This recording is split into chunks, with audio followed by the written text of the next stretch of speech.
Hey guys, Stephen here from Vanguard Tactics, and we have an epic battle report lined up for you today.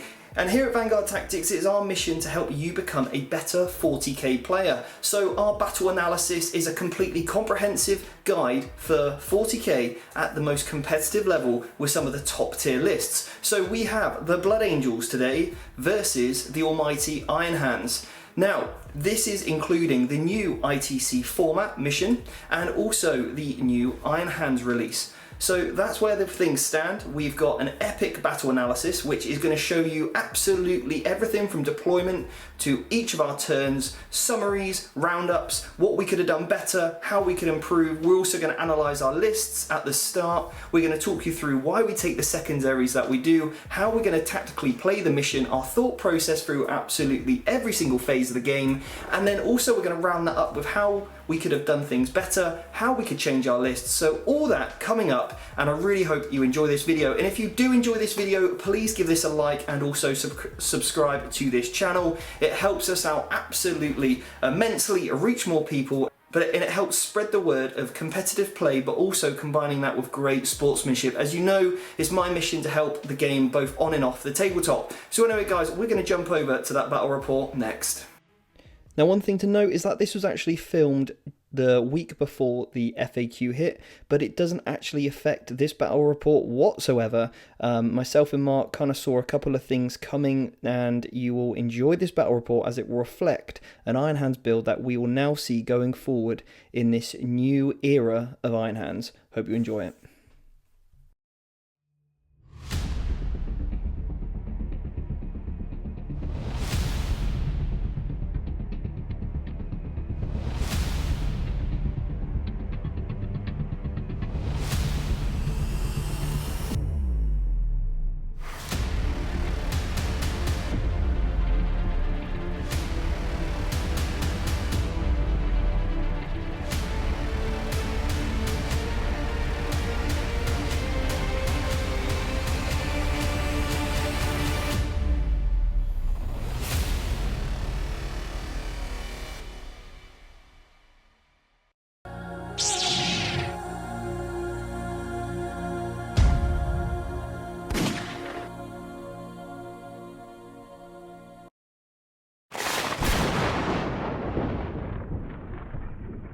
Mark Reed, How you doing?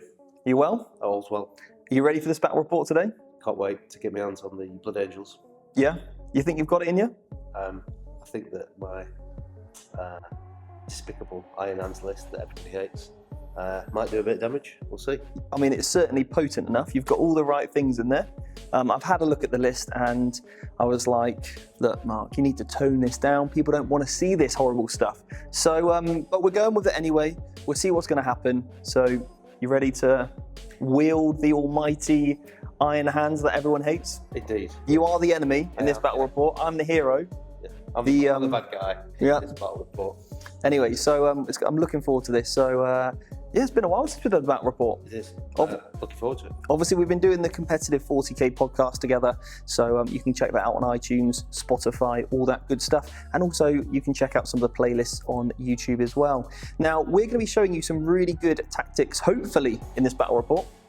And we're going to show you loads of other videos that are going to relate to that as well. So there's loads of good stuff. Now, if you want Mark's list or you want my list, all you need to do is head over to the description below and you'll see a link to sign up for those, and we'll send those over. We'll also send you the cheat sheet that I use with these Blood Angels. Okay, so this is my LVO and also recent Beachhead Blood Angel list that I've had some good success with, going 4-2 at the LVO, 5-1 at Beachhead, and yeah, that cheat sheet I'll send over to you as well. So all you need to do, head over to that link, and yeah, but on to, we're doing mission 1, aren't we? And we're going to cover everything next, from deployment to secondaries, and also that grueling battle report coming up next. So I'll take you through my Blood Angels. I've got a captain with a Thunder Hammer with the +1 damage Warlord trait, a Storm Shield and the Relic to reroll any of the dice on the charge. Then given the Sanguinor, which gives me the reroll +1 attack with 3 units of scouts for the 1st battalion, and then in the elite slots I've got 3 units of Sanguinary Guard here. So I've got 2 units with swords and a unit with axes and a couple of fists sprinkled in. In my next battalion I have Ashtrath with exploding 6s on a unit, and also to buff himself up I then also have 2 Ancients, and I then have Lamates. The Ancient takes the Relic, the Standard of Sacrifice. I've got the 3 units of Incursors in this detachment along with the Death Company. So that rounds up my 2000 point list. So Mark's 2000 point Iron Hands list, he's got the man himself, Feros, who has that ability to give infantry the 5+ invulnerable save. He then has a captain, a Phobos captain this is, which has a chapter master, stratagem, giving everyone failed hit rolls, and also the Ironstone free relic that he can take.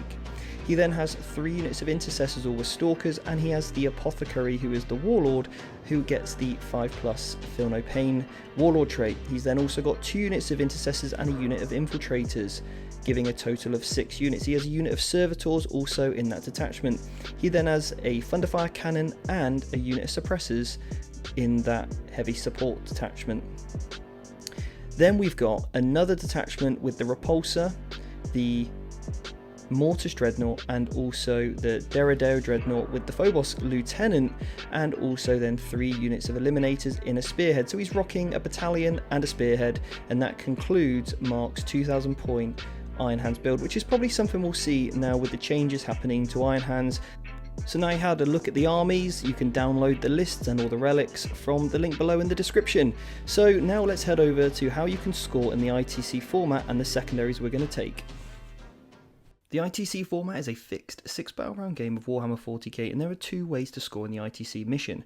There's the primary mission with a total of 30 points, and there is the secondary mission where a total of 12 points is available, giving the entire game 42 points available for each player. Now for the primary mission, you can score up to 5 points every battle round for achieving one of the following conditions: killing 1 more unit in your turn, holding 1 more objective at the end of your turn, killing more units than your opponent at the end of the battle round, and holding more objectives than your opponent has at the end of the battle round, or achieving the bonus point, which is dependent on the mission. You can then score up to 12 points on the secondary mission, and you select 3 secondaries from the following lists. Each mission can only be selected once and score up to 4 points. You must select at least 1 search and destroy mission along with 1 maneuver secondary, and then you can also choose from the other category, which is old school. The table is then set up and players agree on the terrain, players roll off, and the winner elects if they want to be the attacker or the defender. Objectives are then placed on the table as described by the mission, and then placed on the ground floor of buildings or on a tabletop surface. Terrain is adjusted to make sure there is room for objectives. If they choose to be the attacker, then they will deploy their entire army and go first, and there is no seize the initiative. And their opponent will be the defender, who will roll 2 dice, re-rolling any duplicates to determine the map and choose which one they prefer, along with picking their side. If, however, they choose to be the defender, then they will just roll 1 dice, and they can re-roll that result, and then picking their side, and their opponent will be the attacker. After it's decided who's going to be the attacker and defender, then secondaries are picked for both players, and then also the attacker deploys their army first, the defender deploys second, there is no seize roll, and then the game begins. So the mission we're doing today is Seize Ground, and the bonus point for Seize Ground is if one player contests or holds 4 out of the 6 objectives, they get that bonus. And the objectives are placed 18 and 12 from the corner and 24 and 28 from the edges. So Mark won the roll-off to declare if he wanted to be the attacker or the defender, and he chose to be the defender, and he'll be setting up on the left red-hand side of the table, and myself will be deploying on the right-hand side. I'll be setting up first and also going first, and remember, there is no seize roll. So now it's time for the secondary picks, and as I'm attacker, I will go through my secondaries first. Now I've gone for very defensive secondaries, so I've gone for 2 maneuvers, one of them which is recon, where I need to have a unit in every table quarter, and if I fulfill that, then I'll get that point at the end of the turn. And then engineers, which you guys are probably already familiar with, you select 2 units, and if you don't shoot or attack in that phase and they start and end the turn on an objective, they get that point. Both with recon engineers, there are other ways now, as you can carry on reading for yourself, ways to double up on that within a turn to help you score them a little bit faster. And then I've also gone for Born for Greatness, which is a new one I thought I would show you. And this is actually a search and destroy secondary, but as you can see, a couple of the things on there are actually maneuvered based. The reason why I wanted to show you this is because A, it's new, and also B, it's a very defensive, in my opinion, option. And if you don't really want to engage with your opponent, for example, if there's not much terrain or if they've castled up pretty well, I can just focus on the objectives in which my opponent, Mark, can't really deal with, and that way I can start to deny him secondaries in terms of if he goes for destroying ones, and then I can literally limit his points and I don't really need to engage, so I can focus more my game plan on holding, getting the bonus and completing my secondary points rather than needing to literally destroy Mark. So that's why I've gone for that. Let's see if the plan pays off. So time for Mark's secondaries, and I think Mark's gone for some pretty good options here, and my army's actually quite difficult to pick against. I think, Mark for Death is certainly an option, potentially even Butcher's Bill, Headhunter. So in terms of the search and destroy, I think he made the right choice by Headhunter. Now I can deny them quite easily, but if I do want to engage, then all of a sudden my characters are very, very easy to kill because they're certainly in your face, and it's probably easier to kill than you're trying to do Mark for Death. So I think that's actually a better option. He's also got those 3 units of eliminators, which can help pick off characters every single turn of the game. So he's certainly got some good options there. He's also got stratagems where he can turn his intercessors into snipers as well. So I think that's a good one for Mark to take against me, and you basically get a point for every Headhunter.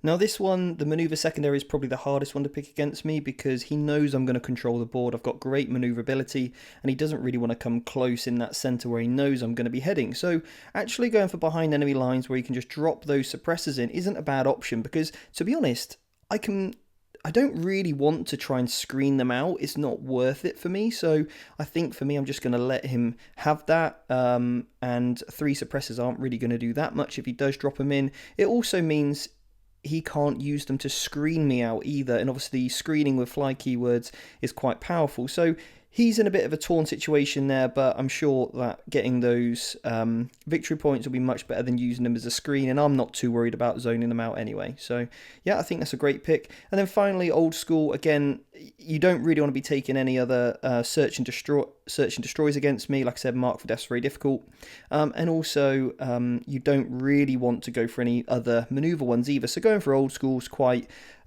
clean and efficient, especially like the unit that's going to get behind enemy lines will also get line breaker.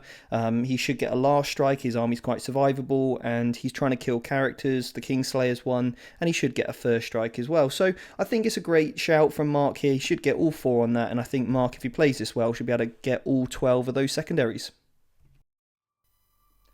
So I'm deploying first, and essentially what I'm trying to start off here is get some of the basic parts of my force down, which are the scouts. So they go in each corner so that they can jump out onto the objectives, either behind cover or in that enclosed ruin, and then placing some scouts on either side of the board, which are obviously outside of my deployment zone and 9 inches away from Mark's.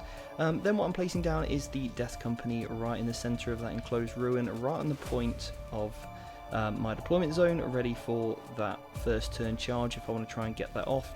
Then I start to place the characters up on top of the building. Now I can do that obviously because they ignore terrain in the first movement phase, and obviously there's no sea, so there's no worry about them being shot.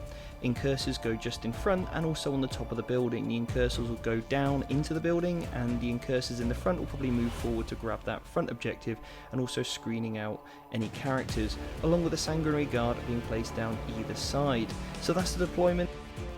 Now the goal here with that deployment is to basically ensure that I've got a really nice forward threat from those Death Company as I'll be going first, and also by deploying the other 2 units down on the board with the Sanguinary Guard there, I can essentially push those into the midfield, try and advance them into that second ruin, whilst then maintaining the scouts around the board in order to get me those objectives, and the Incursors just moving up and advancing again into that forward building, grabbing that objective, helping me get recon, and also being that protector or protection for my characters. The Incursors on the right hand side there will basically do a flank maneuver, so they'll go down the right hand side if Mark chooses to deploy there, and then they can make a charge to take away the overwatch, so the Death Company go in without any overwatch at all. So that'll be the plan. Let's see if it pays off. I've also got one unit of Sanguinary Guard in reserve, just so I can bring them down where's needed.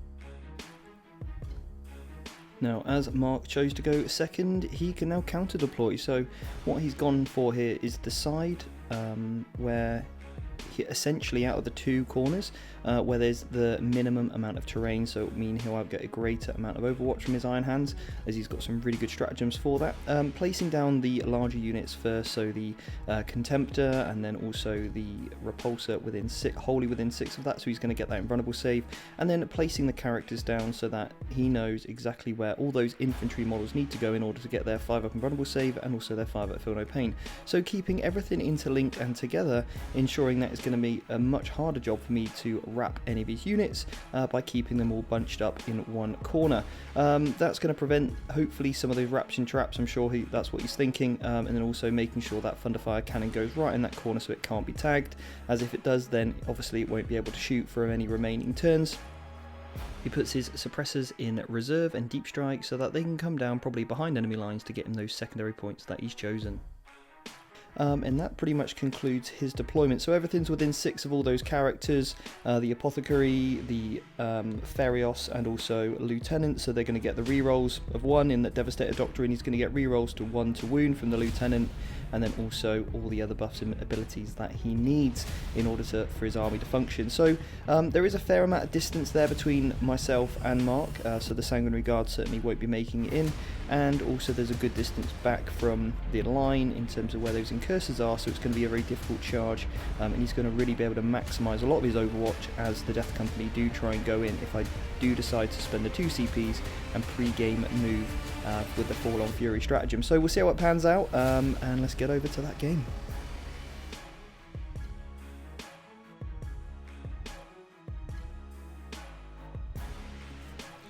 So my turn 1, first of all, start off by spending 2 CPs to Fall on Fury the Death Company forward. Now, I can, if I wanted to, just play very defensively and control the board, but I thought, let's see what I can do with the Death Company going first. So, Fall on Fury, move and advance forward, and now the Blood Angels get that +1 to their advance roll, so it just gives them a little bit more extension on that first move. Now, the next thing I do is move all of my characters next, okay? And I'm basically trying to advance those forward into that building, giving myself plenty of room for those incursors just to move forward if needed, just to make sure that they are that screen, so that if the Death Company do get wiped out, then the Thunderfire cannons can't pick up all the characters. So ensuring you've got some units closer is also certainly important. Moving the Sanguinary Guard forward in a way that is basically hiding behind that ruin, as you can see there from the angle, and then putting the other Sanguinary Guard inside that ruin in that most forward position as well to again protect those characters. So they're in that enclosed ruin and obviously can't be shot. And then the final thing I do is then move the Death Company forward once I'm happy where all my characters are, so they can stay within all the right ranges. The Incursors move forward as well to try and take that charge. Unfortunately, I believe they fail it.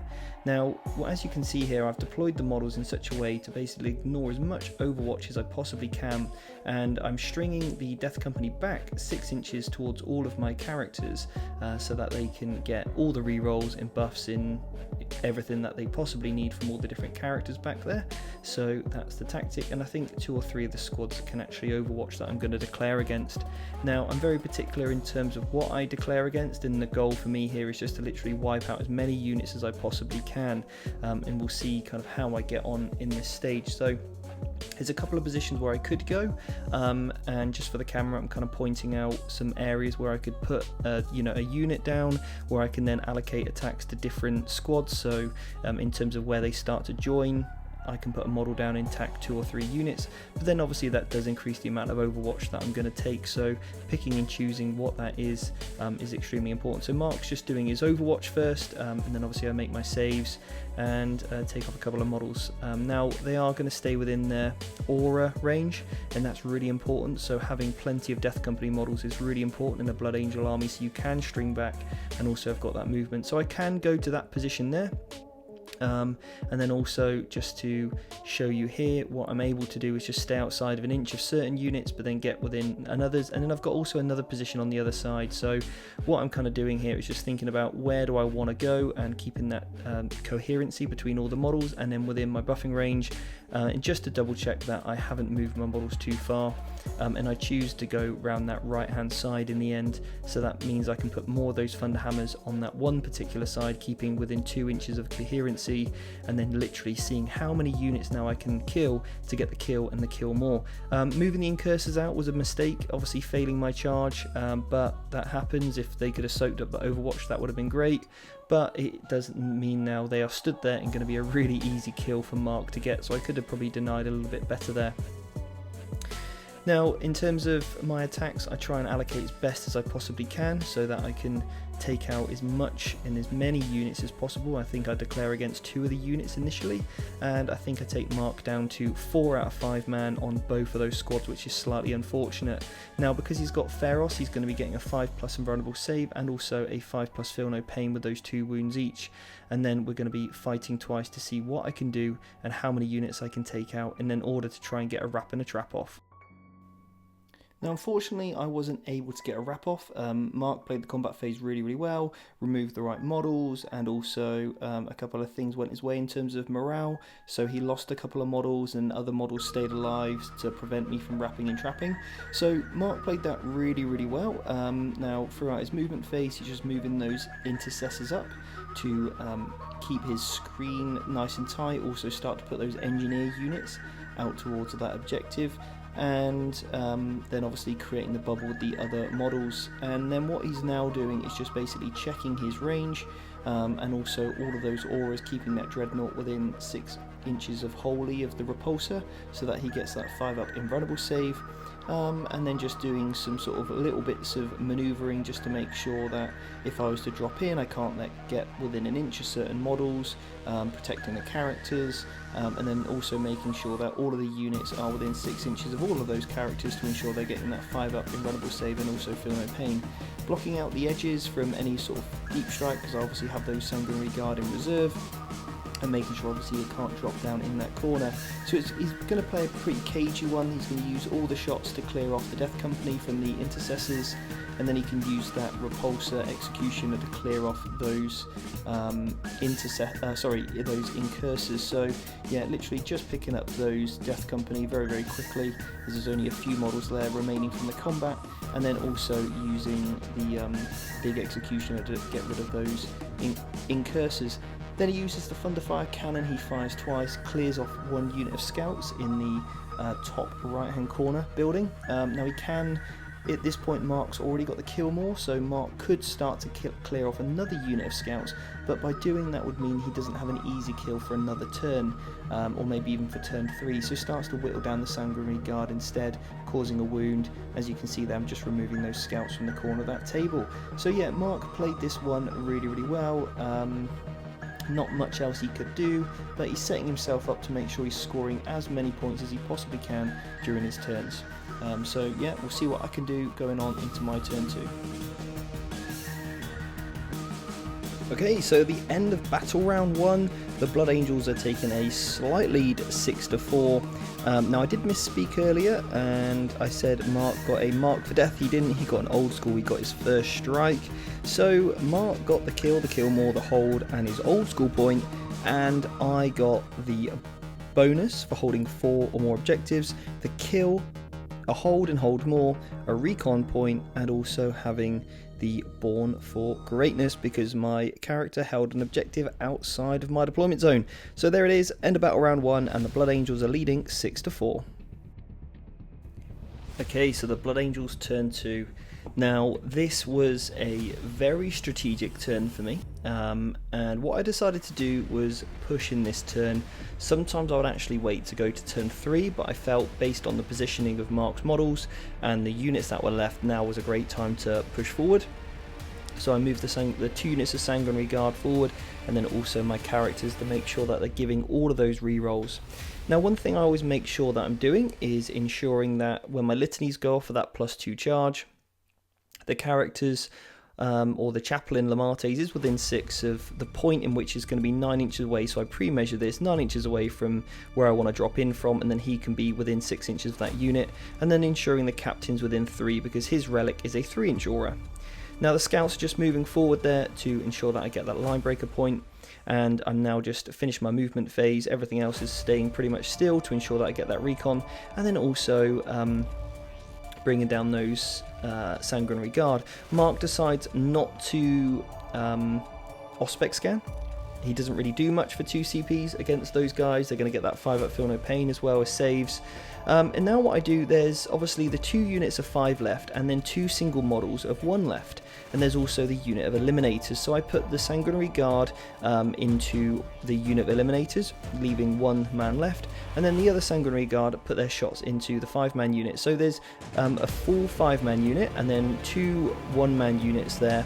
And you're going to see why that is so important in a moment. So just rolling out those at this time, and obviously Mark is making those saves on those units, and because I'm in the tactical doctrine now, those assault bolters are getting the full rerolls from the warlord, or sorry, reroll failed hits, so they're hitting on 3s with rerolls, and they're -2 with the strength 4, just 1 damage. Mark's still getting that 5 up invulnerable save, and he's still getting that 5 up Feel No Pain, but at least I'm taking him to that 5 up anyway. So now it's on to charging, and you're going to hear from me in a moment what I declare and what I don't declare against. I do declare the first unit of Sanguinary Guard. They take the Overwatch, and they only declare against the Eliminator, okay? And they are then placing 1 model near another model that I didn't declare against, and you'll see why that's important in a moment. Then the 2 units on the right, 1 unit jumps over and declares against the 2 units of Eliminators, but not the single man Intercessor. That is currently very close to the green kind of energy building, which you'll see shortly. And then finally the last unit of Sanguinary Guard just goes straight in with the characters into that unit of 5. So as you can see here in this picture, the Sanguinary Guard that jumped over can place 2 of them, can put their attacks on the unit of 3 Eliminators. This is on the left hand side. And then you've got 3 Sanguinary Guard that can put their attacks onto the 3-man unit that is sort of stringing out towards that objective and those intercessors. Now I've left 1 Sanguinary Guard closer to the single man that's on his own, and he's kind of like just right on the corner of that energy component piece of terrain.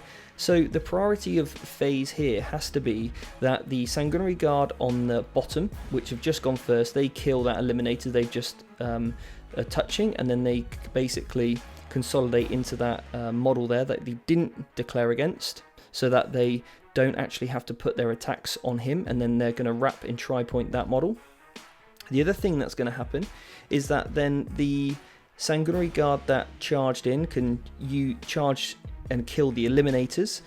This is on the left hand side, and then pile into that closer model that I left.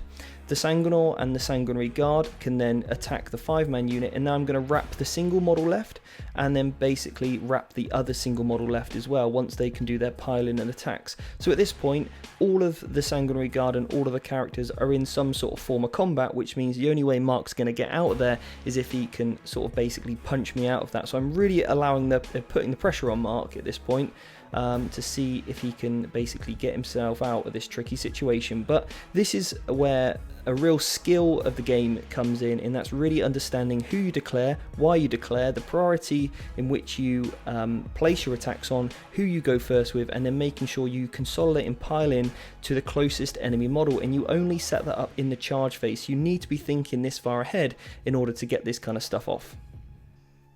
So it's Mark's turn 2, and first of all in the top right hand corner we're just discussing where Mark's going to bring down those suppressors 9 inches away from that character, and therefore that character can be the close enemy model, so he can get an easy kill there, and then also ensuring that in later turns he can move on to that objective, which also makes it very difficult for me to get recon if he does die. So obviously we've agreed that he can do that at the end of the movement phase, and then what he does is just moves his repulsor and the characters back to defend that dreadnought, and then also move the servitors and everything back so they can't be wrapped, using the characters to screen the dreadnought, so that essentially I'm going to be able to get that he's going to get, sorry, the most amount of overwatch possible against me. He then uses the Thunderfire Cannon to declare off the unit of scouts at the back of the board, which is in the bottom right. And then he uses the Dreadnought to kill the scouts that poked their head out earlier to grab me that recon point that I needed. Now, basically, this means he's going to get 3 kills straight away. So the character from the suppressors, which he does kill, and then the scouts, and then the Dreadnought will kill those other scouts off as well. So that's nice 3 kills for Mark. The reason for that, he now takes me off 3 objectives he's now taken me off by these kills, and also meaning that those suppressors can move on to that objective in a later turn. And then also that's going to deny me another recon point for future, because without those 2 units, that's going to really hinder my ability to do that. And as I've still got to stay in that corner with all my damage output, I can't really go running around trying to get recon because I would lose the battle. Now, this does mean, unfortunately, that Mark loses those units that were wrapped. And then the mistake he made here was keeping the repulsor too close. So then, as those Sanguinary Guard killed the unit, and I made sure that I fought with them first so that they could actually action, then they can pile in and just touch that repulsor to, you know, take away the overwatch from that. So this is what the game looks like at the end of that turn. The character was dead, scouts are gone, the board's looking pretty empty now apart from just in one corner, and obviously I've got Mark completely surrounded. So that was a slight mistake from Mark. He should have measured that out, so I wouldn't have been able to consolidate into that repulsor. Maybe even just charging with the servitors would have helped him a little bit, but there we go, mistakes are made, and let's see if it costs him. So at the end of turn 2, the Blood Angels with a 14-6 lead now. I got the kill, the hold, the kill more, the hold more, and also the bonus point that turn, along with getting my recon for another go. I think again I misspoke earlier and said behind enemy lines, and it was actually a recon that I was getting with those scouts. Now I do get an engineer's point and also a Born for Greatness as the Sanguinaut managed to pick up a unit. So that's the 14 for me, and then Mark getting a kill. Unfortunately no hold, but he did get that behind enemy lines, setting himself up for those points later on in the game. So on to my turn 3, let's see what I can do and see if I can close out this game. Okay, so my turn 3, and obviously now I'm in the Assault Doctrine, so I'm going to get that additional attack and additional minus AP. So first of all, what I do is I just move those incursors and advance them between the 2 objectives, so they're controlling the middle 2. I look at the distance between going towards those suppressors, but realising I'd probably fail my charge, and actually better just to keep and hold 4 objectives. I leave my other banner, which gives me the 5 at Feel No Pain on the 4th objective. That means I'm going to get the bonus at the end of this round. And then pulling my Sanguinary Guard forward so they've got unfailable charges. Then at this point it's just a case of taking some pot shots with the Sanguinary Guard, and then also declaring some charges. So the Sanguinary Guard are going to go into the characters and also the Dreadnought. And the idea is to basically wrap and trap as much as I possibly can. Now, the ability to get recon is kind of gone for me now. I kind of sack that off because a unit can only control 1 space. So those incursors, although they technically are in 2 quarters, they can only control 1.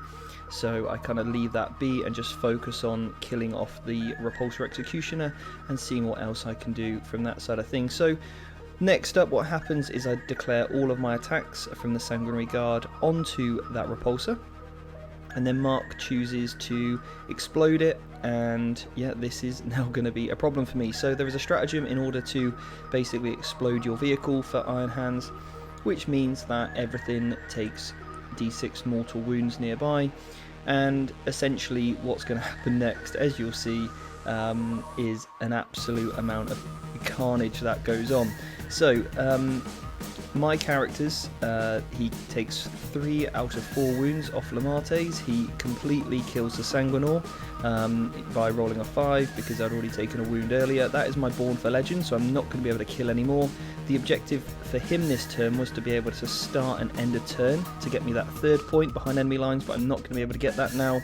And also hopefully kill a character. So he's only scored 2 of those secondaries, which is a bit of a shame. This turn he could have scored another 2, but that thing exploding was massive. So that's that. Mark also kills off my captain, rolling a 6, which means that he's going to die also, giving him Kingslayer. So that's another nice little point for Mark from that side of things. He also then takes a few wounds off the Sanguinary Guard units, so lose a few more models there. and then the Dreadnoughts from his just take a couple of wounds each, one not taking any. Now we did make a slight mistake on the Tech Marine. For some reason Mark thought he had one less wound than he actually did. We double checked, and turns out that although Mark does remove that model, as you'll see in a second, he shouldn't actually have done that.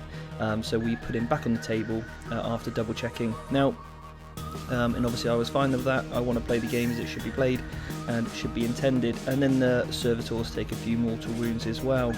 So yeah, it wasn't a crazy turn for me, but getting rid of that repulsor certainly helps, and now I've got a few wraps and traps off, and then I also do kill Ferios as well, along with that apothecary, which was what I started with, and that basically ensured that he doesn't get that 5-up feel no pain anymore on the characters or anything else. So yeah, just finishing off my attacks now onto the Ferios and killing him off, as we then move into wrapping up as much as I possibly can. Now unfortunately I can't wrap with this Sanguinary Guard. I didn't get the 6-inch pile-in off from the Litany, so unfortunately that is no longer wrapped, and those Sanguinary Guard will be able to be shot at in Mark's next turn.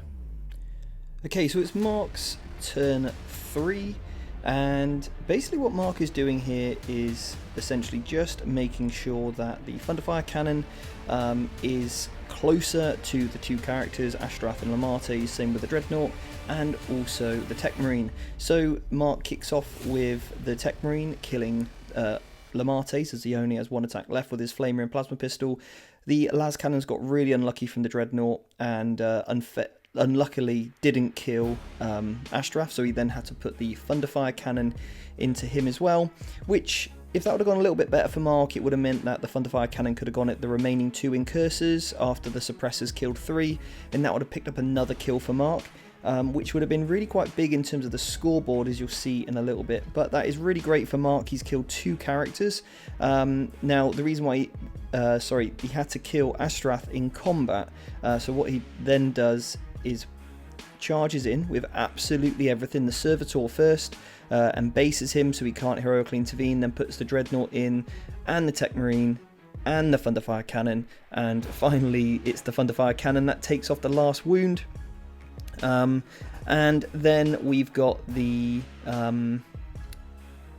Fight and Death stratagem that I use, 2 CP, so that Ashtrath then picks up that Dreadnought, as his Litany was to buff himself up in the turn previous, so that meant that it was quite an easy kill to blow up that Dreadnought. Unfortunately for Mark, it didn't explode, but anyway, that was a good turn for me. Now Mark moved those suppressors onto the objective to make sure that he can also claim that and then stay as far away from those Incursors as possible. So that's what it's looking like at the end of Mark's turn 3. So not a bad one, and he's now completely maxed out his Headhunter.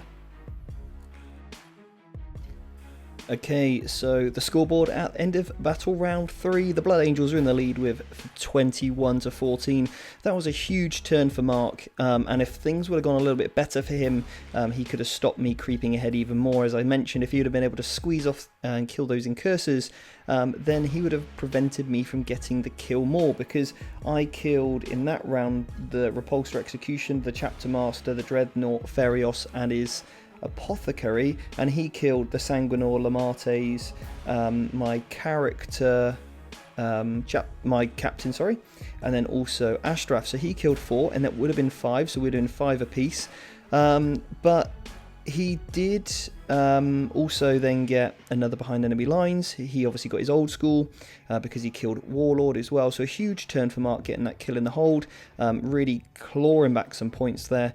Now, I did get in that round 2 points for Engineers because we're about round 3, and I've got 2 of my Engineer units, which are my 2 Incursor units, currently holding objectives outside of the deployment, or my deployment zone, and they started the turn holding an objective, and they ended the turn holding objective, and they didn't fire or attack. So that did mean I get 2 points this turn for Engineers. So that's the score at the moment, and this round I just need to clear off those characters and Tech Marine and other bits and bobs that I should get the kill more on this next turn, but it's then making sure I can also get some holds and things, and if I can bonus, that'll be the plan. So anyway, going into battle round 4. Okay, so my turn 4, pretty straightforward for me, pushing those Sanguinary Guard up towards that Dreadnought to get an unfailable charge, moving one of the units back, placing a model within 3 of that objective, advancing that character over. That will now get me the bonus point because I'll control 4 objectives, leaving the big squad where they are, moving the small squad, just into that building underneath, so that into the enclosed part of that. Then what I'm doing is killing the lieutenant with the squad that was closer to him, and then placing all my remaining attacks from the squad that's near the green generator at that tech marine, killing him, and then also that destroys the thunderfire cannon. So that's 3 kills so far, and then I also kill the following servitor, so that's 4 kills to me. Then what we've got is charging in with the squad there, and Mark does really well on the overwatch, and leaves me to 1 Sanguinary Guard remaining there, and then I just place enough attacks on him just to do some damage but not enough to kill it, which means I've got to wrap off so that those suppressors can't actually do anything to me, or to the bigger squads anyway. And yeah, so a pretty successful turn for me. That's the bonus. I'm currently holding 4 objectives and also getting a nice 4 kills, which should give me the kill more for this battle round, and that also gets me recon because the incursors are in the top right, and then that character now in the bottom left, getting me that recon point that I needed. Okay, so Mark's turn, and pretty easy one for Mark here. I think he doesn't have too many options left with that Dreadnought being wrapped up, but his suppressors do extremely well, and they're just going to stay on that objective. We did talk about does he want to move forward and charge, but he decided not to, putting all of his shots on those 4 remaining incursors, and killed them all actually, so that was fantastic for him, getting that nice kill, also clearing me off that objective. Then what we've got is the Dreadnought puts his attacks on the 1 remaining Sanguinary Guard, doing a wound, and then my Sanguinary Guard finally, in return, just with the last single guy, killing off that Dreadnought. But Mark does roll enough to explode the Dreadnought, which then kills off that 1 remaining guy, getting Mark another kill, and then also killing off 2 more guys at the other Sanguinary Guard squad because 1 was already taken a wound. So then my just sort of consolidation. So yeah, pretty decent turn for Mark, considering he doesn't have much left, and he's still going second, so he'll be able to get another behind enemy lines at this point as well for another turn. Okay, so that's the end of battle round 4, and the Blood Angels are still in the lead, 28-17 now. So I've now scored all of my engineer points. I got another recon for that turn, and also I got the kill, the hold, the kill more, the hold more, and also the bonus. Mark did getting another kill and a hold, another behind enemy lines. So yeah, Mark's doing a really great job, even though his positioning from the start wasn't great in terms of his deployment.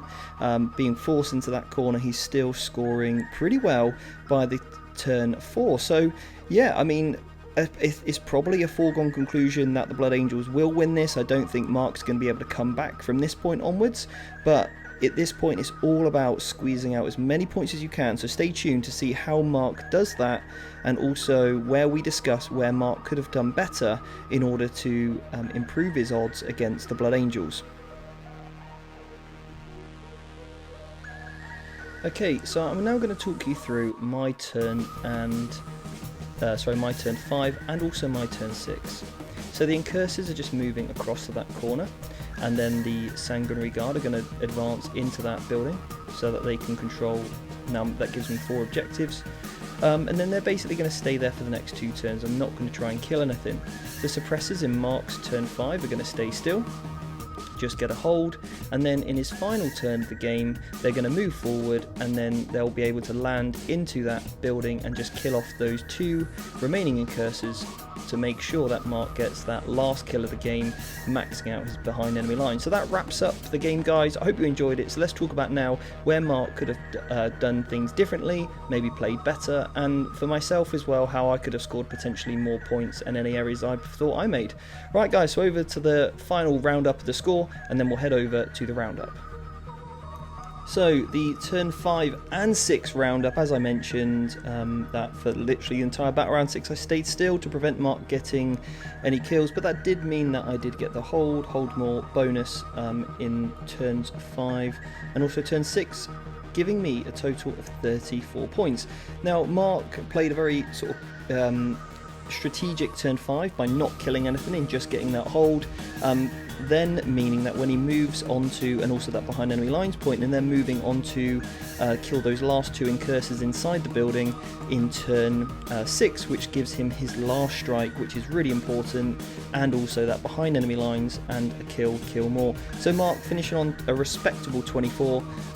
So yeah, really great game, and I know myself and Mark thoroughly enjoyed making this one, and I hope you guys found it extremely educational for some of the bits and bobs that we did.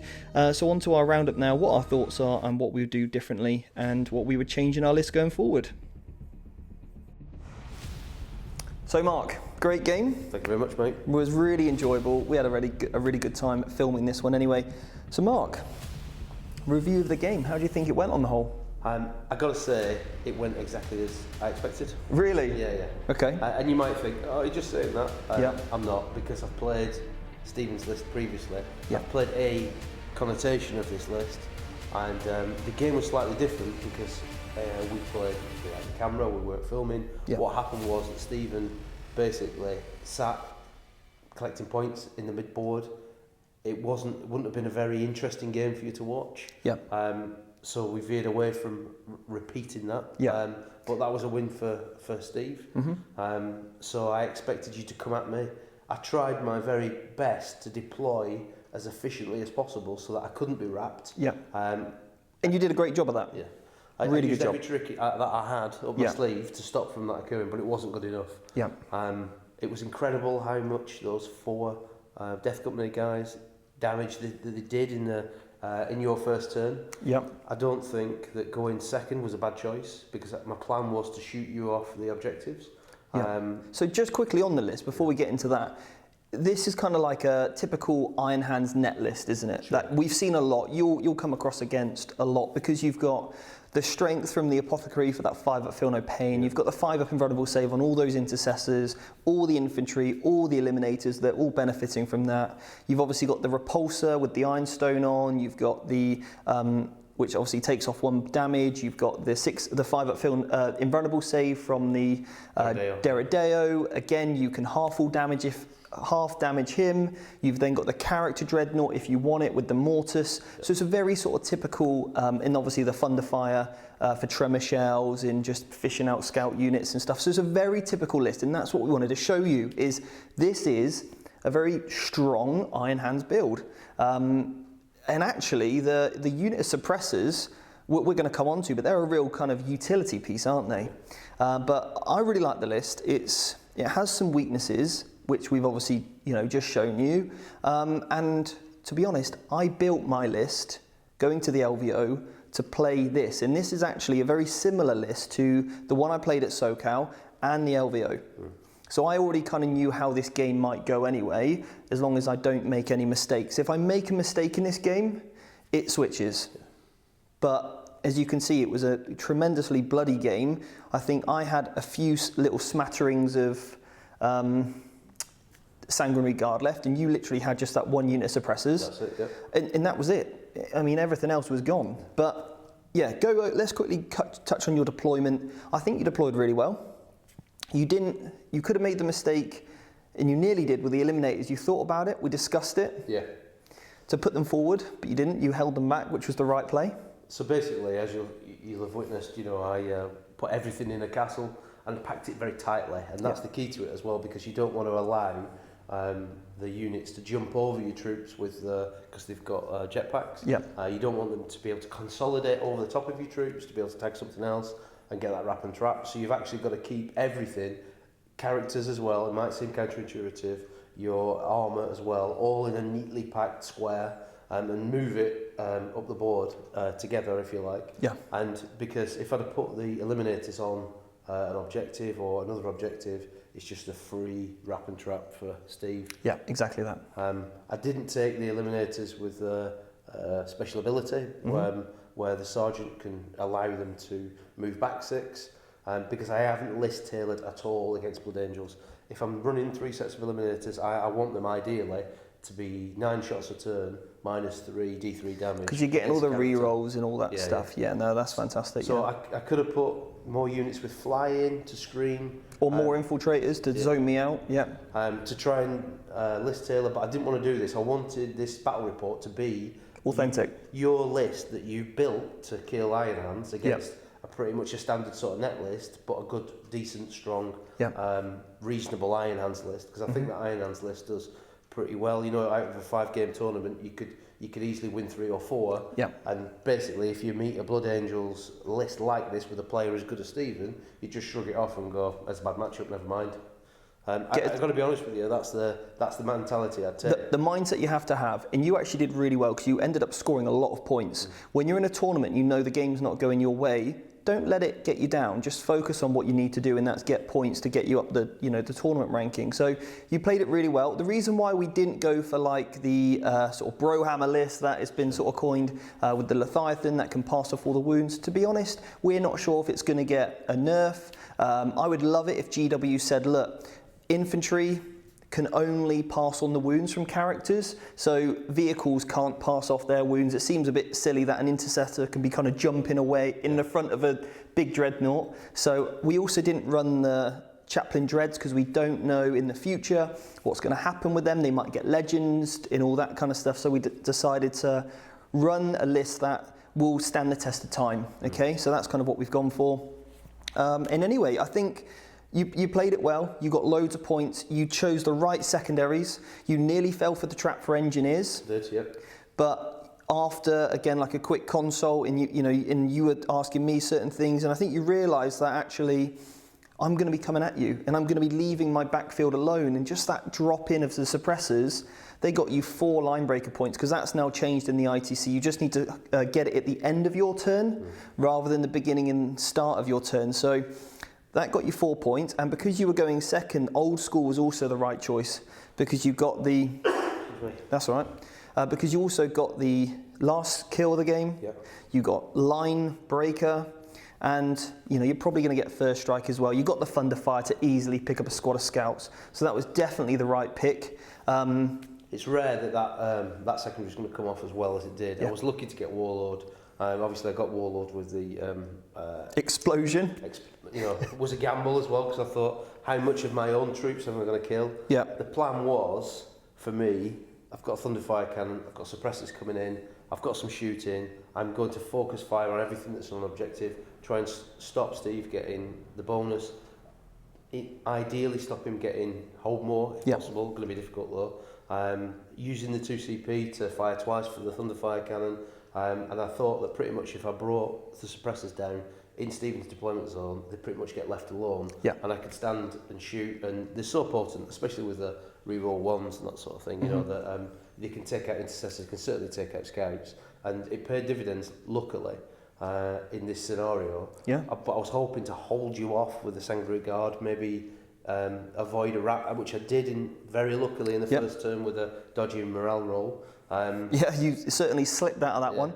And then from there I was just trying to get an opportunity to unit of Sangria Guard where I failed a morale or did something where I'd avoided the wrap, and then I shot them off the board, because I think as soon as you leave a unit open, I think they're gone with the amount of firepower there. And you'd have seen the amount of wraps and traps that I got off on this game, and not to sort of blow my own trumpet too much, but I've used this list a lot, and I can see the wraps and traps coming.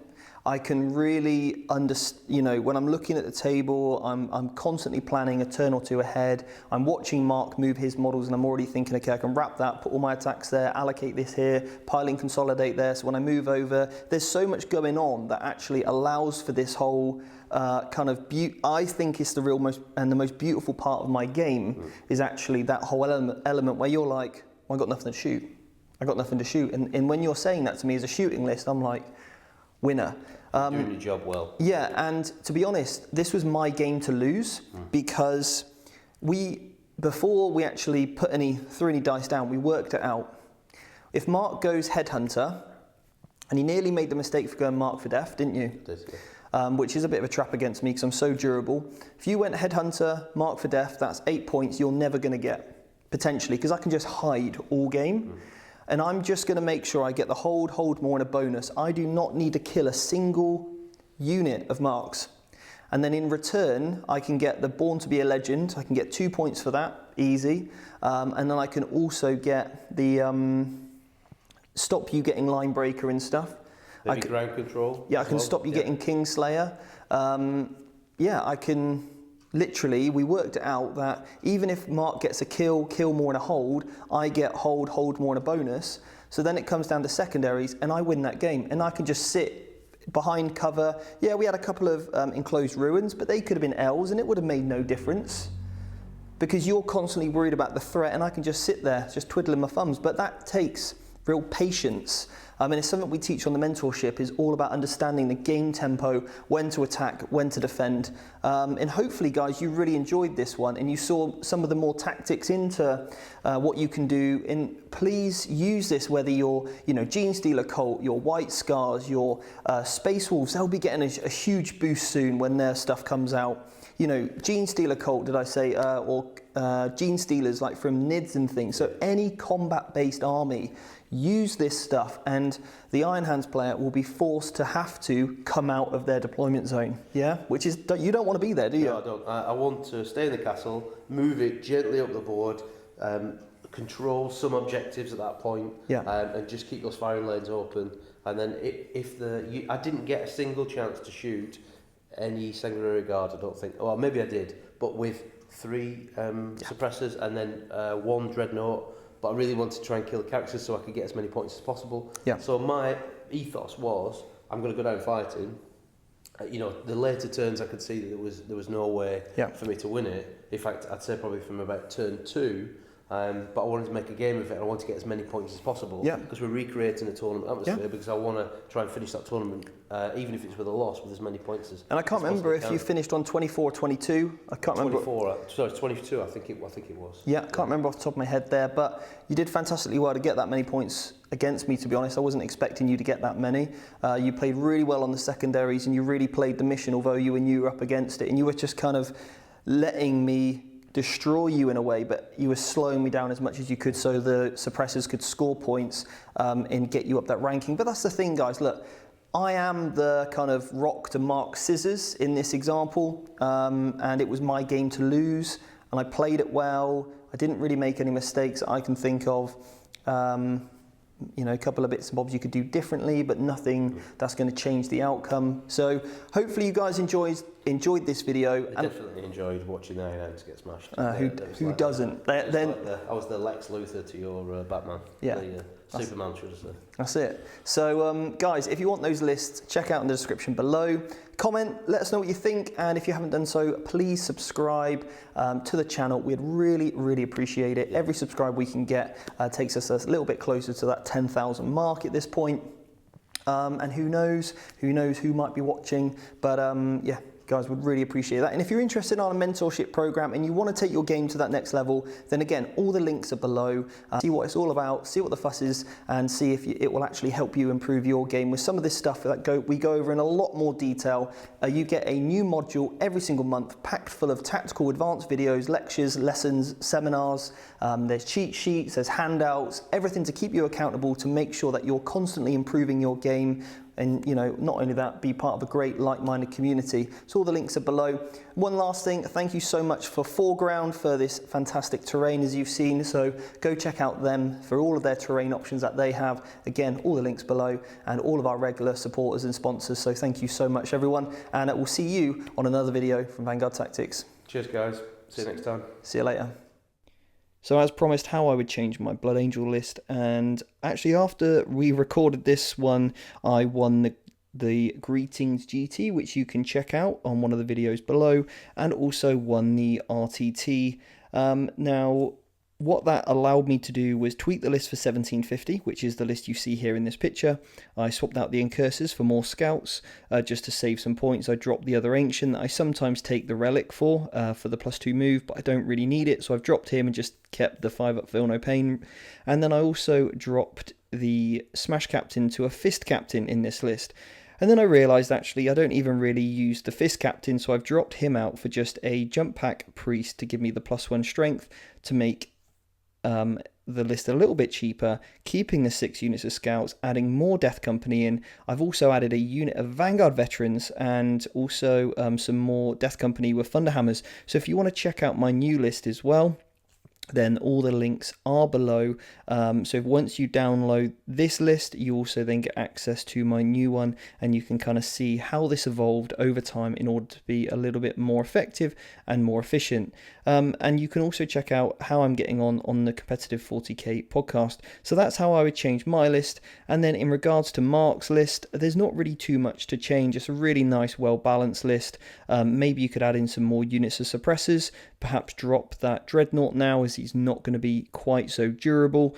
But apart from that, it's a pretty well-rounded list, I think, especially with the inclusion of that Chapter Master, and just gives that kind of rerolls where they only get that from turn 1 going forward. So I think a couple of little tweaks, but pretty much that list doesn't need to change. The only thing I would recommend to Mark or any Iron Hands player is ensuring you've got some sort of counterpunch now. So whether it's some Power Fists or Thunder Hammers on those intercessors, or maybe even just a power sword for like taking the relic, the Burning Blade, on one of your captains or lieutenants, just to give a bit of a sort of a bite in combat. And I think that would have helped Mark out in this battle report, certainly, to just eke out a few more points and just chew through a few units that do get wrapped. Anyway guys, I hope you enjoyed this one, and we'll see you on another battle report very soon. And if you like the VT content, then make sure you subscribe and you get those notifications every time a new video drops. Can you just press stop on the camera? So there's a button down, look on the camera, that you've got like a, that's it, that, no, on the other side? No, that's zoom. You see there's a button that looks like a little red dot on it. No, little red dot. Yeah. No, Yeah. no, back a bit. It's like a, no, back, right next to the lens thing. It's like a, you push it in, not that one.